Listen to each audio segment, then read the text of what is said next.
plus jeune. D'accord. Merci, c'est le privilège de l'âge, le privilège inversé de l'âge. Bon, déjà merci à SOS Racisme d'organiser ce débat et d'avoir invité les uns et les autres. Et merci d'avoir pris comme titre la lutte contre le racisme et l'antisémitisme, qui correspond tout à fait à notre titre, puisque je rappelle que le RAR, ça veut dire Réseau d'action contre l'antisémitisme et tous les racismes. Qu'est-ce que ça veut dire? Bon, il y a évidemment l'actualité brûlante, l'actualité difficile, on en parlera. Mais plus fondamentalement, et c'est pour ça qu'on a créé le RAR, il y a une question de fond. Est-ce que la lutte contre l'antisémitisme fait partie de la lutte contre le racisme? Théoriquement et pratiquement. Théoriquement, c'est certain. C'est un racisme particulier avec, malheureusement, il y a eu des pulsions de massacres, de génocides très importantes. C'est un des racismes les plus anciens. Certains disent même que son ancienneté fait que c'est la matrice de tous les racismes, en tant qu'il désigne une population différente pour des tas de raisons. Et comme tous les racismes, c'est un racisme spécifique dont on reviendra là-dessus. Ça, c'est la théorie. Et il y a la pratique. La pratique est, et c'est pour ça que nous avons créé le RAR, qu'il y a une gêne, une difficulté à intégrer la lutte contre l'antisémitisme dans la lutte contre tous les racismes. Et c'est pour ça qu'on a pris ce drapeau et qu'on a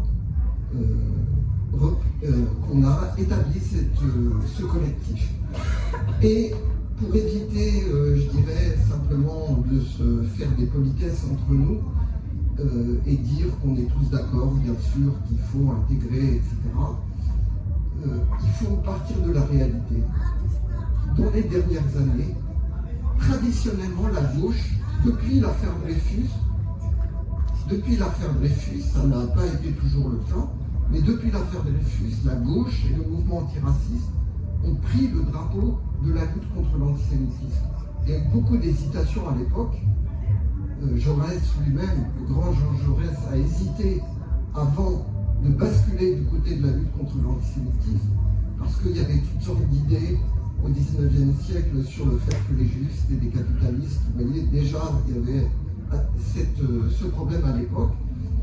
Et puis, dans les dernières années, c'est comme si la gauche avait eu du mal à vraiment maintenir le cap de l'intégration de la lutte contre l'antisémitisme dans son grand combat antiraciste. Pour des tas de raisons que je ne vais pas détailler ici, ça serait trop long.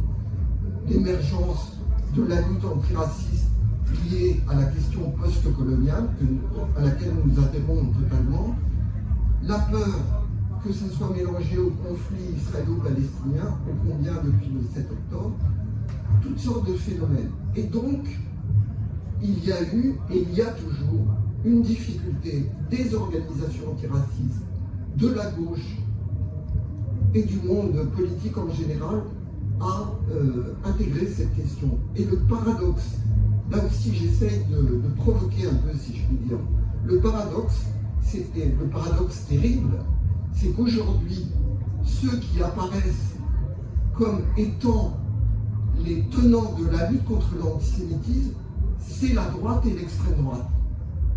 Je l'ai dit il y a 15 jours dans un rassemblement que nous avons tenu après l'attentat contre la synagogue de la Grande Motte. J'ai dit c'est une situation absolument catastrophique. C'est la droite et l'extrême droite, même le Rassemblement national, qui peuvent se permettre d'apparaître comme les tenants, ceux qui combattent l'antisémitisme dans ce pays. Alors même qu'on a découvert, évidemment à propos du RN, à quel point il était pourri de candidats, de militants antisémites, etc., et que l'antisémitisme est inscrit dans son ADN. Et la gauche apparaît timide, effacée sur ce point, divisée même.